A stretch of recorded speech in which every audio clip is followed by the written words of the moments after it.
जय योगोर हाड़ो। मेरे जितने भी साधक साधिकाएं भाई बहन है सभी को मेरा प्रणाम स्वीकार हो। मैं तांत्रिक शायदास आप सभी के सवाल को मद्देनजर रखते हुए आज आप सबके सम्मुख एक ऐसे बेहतरीन जानकारी वर्धक वीडियो लेके आया हूं जिसे हर साधक जानना जरूर चाहेंगे और इस वीडियो को अवश्य पसंद करेंगे। आप सबको आप सबसे एक मेरा अनुरोध है कि आपको अगर हमारे वीडियो पसंद आता है तो लाइक करें, हमारे वीडियो को शेयर करें अपने मित्रों से, अपने परिवार के सदस्यों से, और हमारी चैनल को सब्सक्राइब करें, जिससे हमारी मेहनत की फलस्वरूप हमें ये हौसला मिले कि हमारे ज्ञान को, सही जानकारी को लोग पसंद करते हैं, जिस वजह से हमारे वीडियो ज्यादा से ज्यादा लोग देखते हैं। चलिए, मेरे मुझसे दीक्षित कुछ शिष्य जो मुझसे तंत्र विद्या सीखते हैं, उनका कुछ सवाल है। उनमें से पहले जो है नवदीप जी का सवाल है, जो पंजाब से है, फिरोजपुर से है। पहला सवाल उनका है उनका ये सवाल है कि बिना तांत्रिक गुरु धारण किए तांत्रिक साधनाएं करना चाहिए कि नहीं। तो इसके जवाब में दूंगा, अब ध्यान से सुनिएगा, हमारी हर वो वीडियो को अंत तक देखिएगा ताकि आपके अंदर तंत्र के संबंधित सारे जानकारी आपको मिल सके और तंत्र के संबंधित सारे जिज्ञासा आपके अंदर पूरा हो सके। क्योंकि हमारे जैसा तंत्र के पूर्ण जानकारी कोई भी वीडियो में नहीं देता है। हजारों चैनल है यूट्यूब में तंत्र संबंधित, लेकिन सही में जानकारी यहां आपको परीक्षित तंत्र साधना एवं टोने टोट के चैनल में अवश्य मिलेगा। तो इनके सवाल है, बिना तांत्रिक गुरु धारण किए तांत्रिक साधना या तंत्रोक्त साधनाएं कर सकते हैं कि नहीं कर सकते। देखिए, पहली बात है, नहीं करना चाहिए।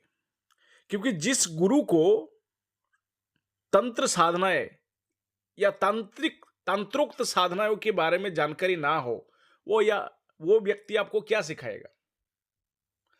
पहली बात यह है, सिखाएगा ही नहीं सही से। क्योंकि जो खुद कुछ नहीं किया हो वो आपको क्या सिखाएगा, सही ज्ञान नहीं दे पाएगा। और वो ऐसे आधा अधूरा ज्ञान लेके आप साधना करने बैठोगे, आपको साधना में सफलता तो नहीं मिलेगा, उल्टा नुकसान अवश्य होगा। और इनका जो सवाल है कि बिना तांत्रिक गुरु धारण किए तंत्रोक्त साधनाएं कर सकते हैं कि नहीं, कदापि नहीं करना चाहिए। क्योंकि तंत्रोक्त साधनाएं एक तरह का दोधारी तलवार जैसा है, ठीक है, जिसके दोनों तरफ से धार होता है, जिसके ऊपर चलने से आपको कहीं ना कहीं खतरा की समस्या हर वक्त मंडराता रहता है आपके सर के ऊपर। तो बिना तांत्रिक गुरु धारण किए तंत्रोक्त जितने भी साधनाएं हैं ना करें।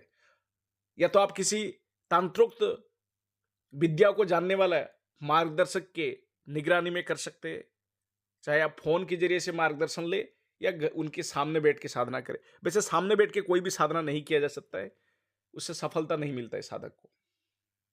मान लो कई सारे लोगों के मन में यह सवाल आता है कि हम अपने गुरु के सामने बैठेंगे या गुरु के साथ बैठ के एक कमरे पे या एक जगह पे बैठ के साधना करेंगे, क्या आपको सफलता मिलेगा कि नहीं मिलेगा? नहीं मिलेगा। शक्तियां अपना गुप्तता हमेशा बरकरार रखते हैं, चाहे किसी भी शक्ति क्यों ना हो। शक्तियां साधक के सामने अकेला आना पसंद करते हैं। दो साधक मिलके कभी साधना करते भी नहीं है, ना ही सफलता मिलता है। ठीक, तो इनके सवाल का जवाब मिल गया। दूसरा, जो मृत्युंजय गिरी उड़ीसा से है मेरा शिष्य, इनके ये सवाल है कि गुरुजी, मृत्यु के पश्चात भी तंत्र बाधा रहता है कि नहीं। तो इनके सवाल का मैं जवाब आसानी से दे देता हूं। मान लो किसी व्यक्ति के ऊपर मैंने प्रेत को छोड़ रखा हूं। मान लो राम नाम के कोई व्यक्ति है, उसके ऊपर मैंने अपनी तरफ से एक प्रेत उसके ऊपर छोड़ रखा हूं और उसका विनाश करने के लिए कह दिया हूं। और कुछ साल बाद क्या है, राम तड़प तड़प के मर गया। क्या मरने के पश्चात जो प्रेत मैंने छोड़ रखा था उसके ऊपर, उसके आत्मा के पीछा करेगा और उसका आत्मा को सताएगा? बात सही है, सच है। मरने के पश्चात भी आत्मा को मैंने जो प्रेत छोड़ रखा है उस व्यक्ति को सताता रहेगा, परेशान करता रहेगा। इसलिए मृत्यु के पश्चात भी तंत्र बाधा रहता ही है। तो जीवित रहते वक्त आपको अगर संदेह है कि आपके ऊपर कोई तंत्र किया है या कोई निशानी आपको मिल रहा है, तंत्र क्रिया आपके ऊपर हुआ है बल्कि, तो तंत्र बाधा का निवारण करें। चाहे वो आपके ऊपर प्रेत बाधा हो या किसी भी तरीके का तंत्र किया गया हो या किसी भी तरीके का दिक्कत हो, उसका काट अवश्य करें। तीसरा, सोमेश भाई निधि भाई पटेल जी की तरफ से, इनके नाम है सोमेश भाई निधि भाई पटेल, गुजरात के बड़ोदरा से है। इनका सवाल है, पैसा बारिश सच है या झूठ है? देखिए, सच में आप सबको बताना चाहूंगा, सिर्फ पैसा बारिश नहीं, धन वर्षा कर सकते हैं, यानी सोने की मोहरे, हीरे की मोहरे, जवेरात की बारिश भी आप करवा सकते हैं, घर बैठे बंद कमरों में, खुले आसमान के नीचे भी कर सकते हैं। पैसा यानी नोटों की बारिश भी करवा सकते हैं। ये सच बात है, ये झूठ नहीं है। लेकिन ये कैसे किया जाता है, मैं थोड़ा बहुत आप सबको बताना चाहूंगा। कई सारे दुष्ट तांत्रिक ऐसे होते हैं, मान लो मैंने कोई शक्ति को सिद्ध कर रखा हूं, थोड़ा सा उच्च कोटि की शक्ति हो, तो ही बारिश किया जा सकता है। क्योंकि जिस शक्ति के अंतर पृथ्वी तत्व जैसा कोई तत्व की शक्ति मौजूद हो, तो वो शक्ति क्या है, सामान वस्तु को उठा सकता है, एक जगह से दूसरे जगह लेके आ सकता है। ठीक है, तो ऐसे शक्ति को मैं सिद्ध करता हूं, उसके पश्चात ऐसे शक्ति को बंधन करके जंजीरा मंत्र से मैं उसको मारता हूं। जंजीर मंत्र जिसको कहते हैं, चाहे वो हनुमान जंजीर मंत्र हो या विभीषण जंजीर मंत्र हो। ऐसे जंजीर मंत्र से क्या है, ऐसे उच्च कोटि की शक्ति को पहले सिद्ध करता हूं, फिर वचन लेता हूं, फिर उसको बंधन करता हूं, फिर उसको मारता हूं। तो शक्ति क्या है, बहुत ही तड़पेगा। क्योंकि ये जो शक्ति को जो मार होता है वो मंत्र से मार होता है, हाथों से नहीं। तो उसको बहुत दर्द होगा। तो वो शक्ति आपसे पूछेगा कि आपको क्या चाहिए।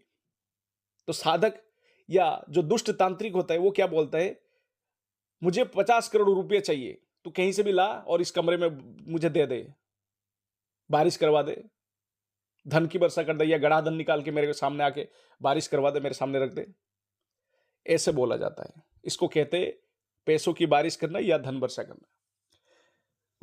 बाद में क्या होता है, किसी कारणवशत वो दुष्ट तांत्रिक क्या करता है, पैसा मिलने के पश्चात या गहना जेवरात या गड़ाधन मिलने के पश्चात क्या करता है, गलती से भी उस शक्ति का बंधन मुक्त कर देता है। तो जिस शक्ति को इसने सजा देके पैसा लिया था, तो बाद में वही शक्ति इसका विनाश कर देता है। ऐसे घर में क्या होता है, ज्यादातर ऐसे तांत्रिकों की, ऐसे दुष्ट तांत्रिकों की घर में जो बच्चा पैदा होता है वो मरे हुए बच्चा पैदा होता है, या तो बच्चा मां की कोख से ही मर जाता है। ऐसे शक्ति जो दुष्ट तांत्रिक के घर में बच्चा देखोगे आप, मरे हुए पैदा होगा, या तो मतलब पैदा होने के बाद मर जाता है कुछ ही दिनों के अंदर।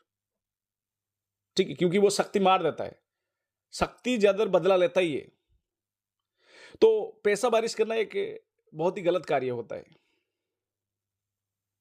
ठीक है, चौथे सवाल, शांतनु जी का सवाल है, मारण विद्या कब और किस पे करना चाहिए?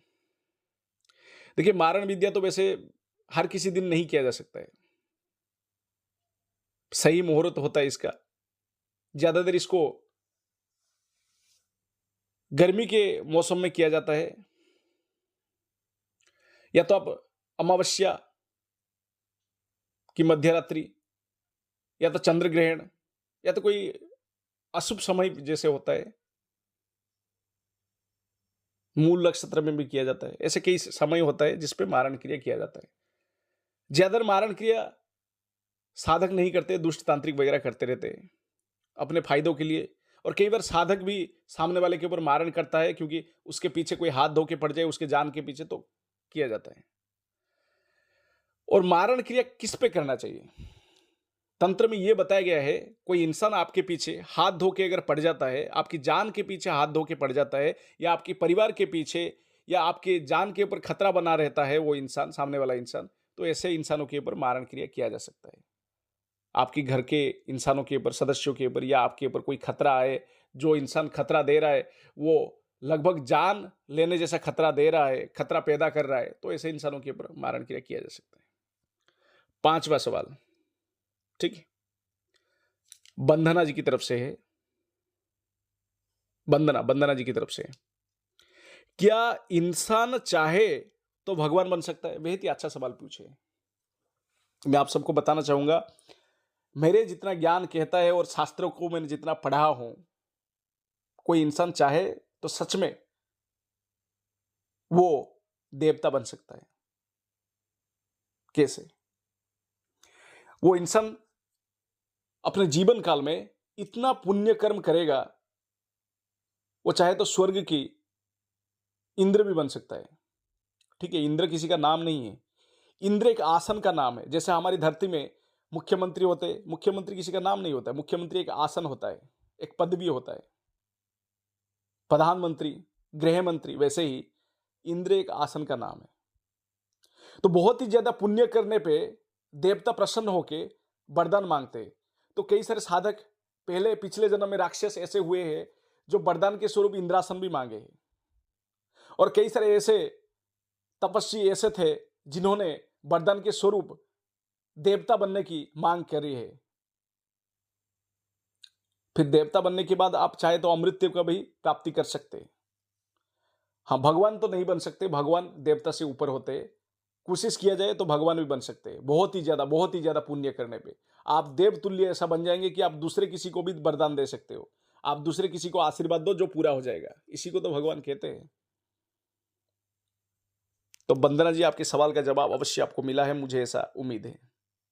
हाँ, लेकिन उतना पुण्य इस कलयुग में रहकर करना असंभव जैसा होता है। लेकिन कोई चाहे तो घर संसार सब कुछ त्याग करके, सब तपस्या करके इतना पुण्य कमाएगा कि वो एक दिन सामने वाले देवता को भी झुका देगा, वरदान देने पे मजबूर कर देगा। सब कुछ संभव है अगर करने वाले के अंदर उतना क्षमता हो तो। सभी को शुभ रात्रि, जय गुरु।